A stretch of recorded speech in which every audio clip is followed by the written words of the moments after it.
اسلامی معاشی نظام کے ماہرین کہاں ہیں؟ مصنف یاسر پیرزادہ۔ میرے ایک عزیز دوست نے مشورہ دیا ہے کہ میں ملکی مسائل کے بارے میں غور کرنا اور ان پر کرنا چھوڑ دوں۔ میرے دوست کی یہ بات اس لحاظ سے درست ہے کہ ہمارے ملک کو جس قسم کے مسائل کا سامنا ہے انہیں حل کرنا کسی فانی انسان کے بس کی بات نہیں۔ شاید اسی لیے ہم نے اپنی پسند کے لیڈر کو دیوتا کا درجہ دے رکھا ہے۔ لیکن میری مجبوری یہ ہے کہ نہ تو میں کسی دیوتا کا پجاری ہوں اور نہ ہی ملکی مسائل سے بے نیاز رہنے کی عیاشی کا متحمل ہو سکتا ہوں۔ ملکی مسائل سے لاتعلق رہنا صرف دو صورتوں میں ممکن ہے: ایک، اب کو اس بات سے فرق ہی نہ پڑتا ہو کہ ملک ڈوبے گا یا بچے گا; دوسرے، اب اس قدر بے حس ہو جائیں کہ اپنے ارد گرد لوگوں کو قسم پرسی کی حالت میں دیکھ کر بھی آزردہ نہ ہوں۔ خوش قسمتی یا بد قسمتی سے میں یہ دونوں شرائط پوری نہیں کرتا۔ اپنے دوست کے مشورے کو نظر انداز کرتے ہوئے میں نے آج پھر ملکی مسائل پر غور کیا، کیونکہ مجھے لگتا ہے کہ میری فکرمندی سے ہی یہ مسائل حل ہوں گے، اور اس نتیجے پر پہنچا کہ کسی سیاسی جماعت کے پاس ان مسائل کا حل ہونا ہو، ان لوگوں کے پاس یقیناً ہوگا جو کئی دہائیوں سے یہ دعویٰ کرتے آ رہے ہیں کہ اسلامی معاشی نظام ہی ہر مسئلے کا حل ہے۔ کیا یہ بات درست ہے؟ اس سوال کا جواب تلاش کرنے کی غرض سے میں نے مولانا مودودی کی کتابوں سے رجوع کیا، کیونکہ ان موضوعات پر سب سے زیادہ مدلل، تحقیقی اور مربوط انداز میں مودودی صاحب نے لکھا ہے۔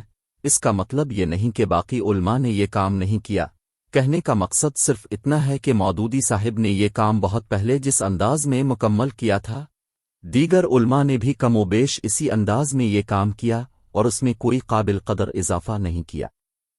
مولانا کی مشہور زمانہ کتاب سود کا ایک حصہ اسلام اور جدید معاشی نظریات پر مشتمل ہے، بعد میں یہ حصہ علیحدہ کتابی شکل میں بھی شائع کیا گیا تھا۔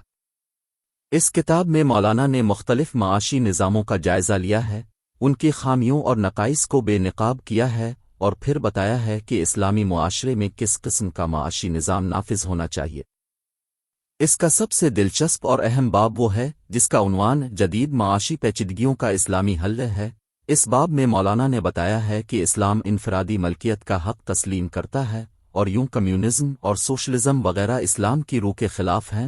سرمایہ دارانہ نظام میں بھی بے شمار خرابیاں پائی جاتی ہیں، لہذا ان تمام مسائل کا حل یہ ہے کہ بے قید معیشت کو آزاد معیشت میں تبدیل کر کے چند حدود و قیود کا پابند بنا دیا جائے، بالکل اسی طرح جیسے تمدن و معاشرت کے تمام دوسرے شعبوں میں انسانی آزادی کو محدود کیا گیا ہے۔ آگے چل کر مولانا فرد کو زمین کی ملکیت کا حق دیتے ہیں، آزادانہ تجارت کی حمایت کرتے ہیں، اور ذرائع پیداوار پر کسی گروہ یا فرد واحد کی اجارہ داری ختم کرنے کی بات کرتے ہیں۔ مولانا نے یہ بھی لکھا ہے کہ مزدور کی کم سے کم اجرت طے کی جائے، اس کے کام کرنے کے اوقات کار، بیماری کی صورت میں علاج معالجے کی سہولت اور پینشن کے معاملات بھی عدل و احسان کے اصولوں کے تحت نافذ کیے جائیں۔ مودودی صاحب نے یہ بھی لکھا ہے کہ کسی ایسی فنی ایجاد کو جو انسانی طاقت کی جگہ مشینی طاقت سے کام لیتی ہو، اس وقت تک کاروبار میں بروئے کار لانے کی اجازت نہ دی جائے جب تک اس امر کا تعین نہ ہو جائے کہ وہ کتنے انسانوں کی روزی پر اثر ڈالے گی۔ آگے چل کر مولانا نے مالیات کے کچھ اصول لکھے ہیں اور بتایا ہے کہ ان معاشی معاملات میں حکومت کی محدود مداخلت کہاں تک مناسب ہے، اور یہ بھی بتایا کہ سود کی ممانعت ہوگی، زکوٰۃ کیسے خرچ ہوگی، وغیرہ۔ معاشیات کا کوئی بھی طالب علم یہ کتاب پڑھ کر بتا سکتا ہے کہ اس میں بالکل بنیادی نوعیت کی باتیں بتائی گئی ہیں، اور وہ بھی کوئی نئی اچھوتی آؤٹ آف باکس نہیں ہے۔ سرمایہ دارانہ نظام نے جس طرح مزدور کا استحصال کیا وہ ایک دودھ پیتا بچہ بھی جانتا ہے۔ اسی کے نتیجے میں کارل مارکس نے داس کیپٹل لکھی۔ یہ مارکس کا ہی احسان ہے کہ سرمایہ دارانہ نظام میں کسی حد تک درستگی ہوئی اور مزدوروں کے حالات بہتر ہوئے، گو اب بھی دنیا بھر کے مزدور ماں سوائے فلاحی ریاستوں کے استحصال کا ہی شکار ہے۔ قطع نظر ان باتوں سے، مودودی صاحب ہوں یا کوئی بھی عالم دین، وہ بنیادی نوعیت کی اخلاقی باتیں بتا کر سمجھتے ہیں کہ انہیں اپنا فرض ادا کر دیا، مگر یہ نہیں بتاتے کہ ان باتوں پر عمل کیسے ہوگا۔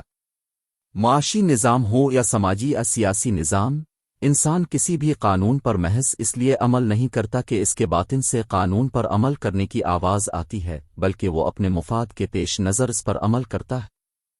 جمہوریت کی مثال لے لیں، اسے بہترین نظام اسی لیے کہا جاتا ہے کہ یہ فرد کے مفادات کو مد نظر رکھ کر ترتیب دیا گیا ہے۔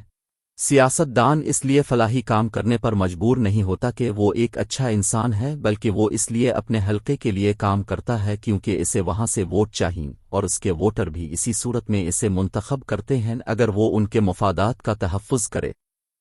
لہذا محض خوش کن باتیں کر کے یہ فرض کر لینا کہ ہم نے کسی نظام کا خاکہ پیش کر دیا ہے، دانشمندانہ بات نہیں ہے۔ یہاں ایک اور بات بھی اہم ہے کہ اسلامی معاشی نظام کے ماہرین یہ خوش کن باتیں تو کرتے ہیں مگر یہ نہیں بتاتے کہ ملک کی مالیاتی پالیسی کیا ہوگی، ایکسچینج ریٹ کا تعین کیسے کیا جائے گا، اسٹیٹ بینک کیسے کام کرے گا، tax to G D P شرح کیسے بڑھائی جائے گی، بیرونی سرمایہ کاری کو کیسے راغب کیا جائے گا۔ اسٹیٹ بینک کو بیت المال کہنے اور ٹیکس زکوٰۃ کہنے سے مسائل حل نہیں ہوتے، تو کیا پھر یہ سمجھا جائے کہ اسلام کا کوئی معاشی نظام نہیں ہے؟ اس سوال کا جواب دینے سے پہلے ایک اور سوال کرتے ہیں۔ اپنے اکثر دیکھا ہوگا کہ لوگ علماء کرام سے مختلف نوعیت کے دینی سوالات کرتے ہیں جو شادی، طلاق، پردہ، سود، نماز، روزہ، حج، زکوٰۃ سے متعلق ہوتے ہیں، اور علماء کرام قرآن و حدیث کی روشنی میں لوگوں کی رہنمائی بھی فرماتے ہیں۔ لیکن میں نے آج تک کٹر سے کٹر مذہبی شخص کو کسی عالم دین سے یہ سوال کرتے نہیں دیکھا کہ میں نے کراچی کی طارق روڈ اور راولپنڈی کے راجہ بازار میں صندوق بیچنے کی دکان کھولی ہے، کیا یہ دکان چلے گی؟ اس کی وجہ یہ ہے کہ تاجر جانتا ہے کہ اس سوال کا جواب عالم دین کے پاس نہیں، اس کے لیے اسے مارکیٹ کا سروے کروانا پڑے گا، اپنے مال کی کھپت کا اندازہ لگوانا پڑے گا اور دکان پر بیٹھ کر محنت کرنی پڑے گی۔ یہی اسلامی معاشی نظام کا والے سوال کا جواب ہے۔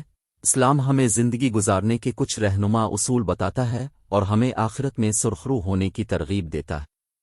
اسٹیٹ بینک کی مانیٹری پالیسی کیا ہوگی؟ یہ اسلام کا نہیں معیشت کا سوال ہے۔ اس کا جواب مولانا مودودی نے نہیں جان مینارڈ کینز نے دینا ہے۔ اور اگر ایسا نہیں ہے تو پھر ملک کی تیزی سے بگڑتی ہوئی معاشی صورتحال میں اسلامی معاشی نظام کے دائی اب تک ایسا کوئی مربوط خاکہ بلیو پرنٹ کیوں نہیں پیش کر پائے جس پر عمل کر کے ملک کو اس دلدل سے نکالا جا سکے؟ اس وقت بھی امت کو دلدل سے نہ نکالا تو کیا فائدہ؟